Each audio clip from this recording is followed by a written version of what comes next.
What about what's in /user/bin? That's another directory that I know of.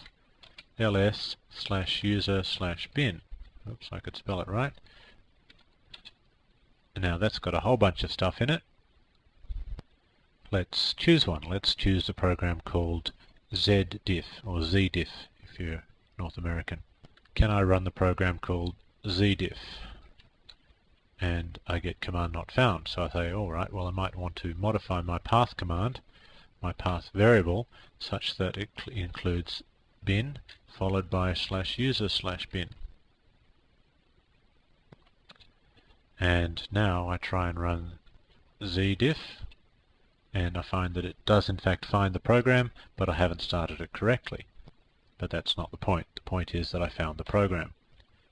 So you can see that I'm actually building up a useful path here. And in fact what you'll probably find is when you log into your Unix system that there will be just 2 or 3 directories in the path.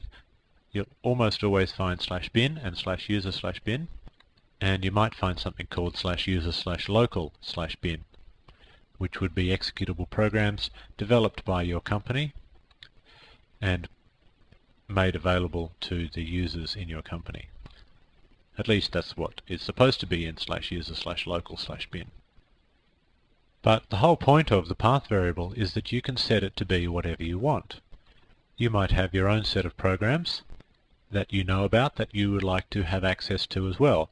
Now you can always obviously go into the directory using cd where those programs are and run the programs from that directory. Alternatively, you don't need to go there, you can just type in the full path name of the program that you wish to start. Like you could type in /user/bin/zdiff and that would always work. But the whole point of the path variable is that you don't have to do that. The path variable is all about convenience. So you can add the directory that contains the programs that you wish to execute to your path variable, either at the beginning or at the end. Now, here's the clever part. What a lot of people do is that they create a directory in their home directory or somewhere suitable that contains a bunch of little programs and shell scripts that they write for themselves. This is, of course, if you know how to create programs. Shell scripts are actually reasonably simple to create. Now, I have done exactly that. I have a directory in my home directory called bin. You can see it there in the top of the ls listing. I'm going to cd into bin and I'll have a look at what's in there.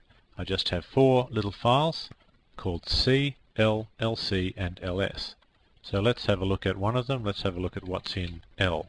L is just /bin/ls minus L capital A minus color $. Whatever that means, let's see what it does if I try and run it. Now, is this going to work? I type in L. Command not found. Now why would the command be not found? Well, typically commands are not found because the shell has looked through all the directories in the path and has not found an executable file called L. But there is an executable file called L right here. So I might say to myself, well, I would like to have the current directory being part of my path. And I think, well, that's easy enough. I can say path equals $path, like that. And then I can type in L, and it actually does something this time. It's sort of a ls minus a option. So I pretend to myself that everything's fine, and I cd into another directory, into say the course directory, and I try and run the L program from here, and I get command not found again. Now why would that be? And I look in the path and I say, surely the directory that I want is in there.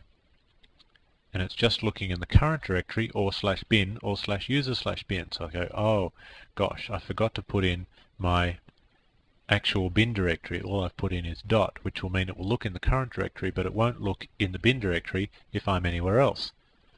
So then I add to the beginning of my path the directory /home/mvirtue/bin, and then a colon, and then the rest of the path, whatever it was. And now I type in L to see if it works, and yes, it does. As you can see, it's a kind of a color-coded version of ls minus L. So what I've shown you there is a very clever little technique that a lot of experienced Unix people actually do. They create for themselves a little directory that contains a whole series of little programs they've written for themselves, and then they take that directory and they put that directory into their path so that they can then access those little programs from anywhere. It's very handy to be able to do that, and I suggest that if that's the sort of thing that you like to do, that you try and get that working in your own shell account.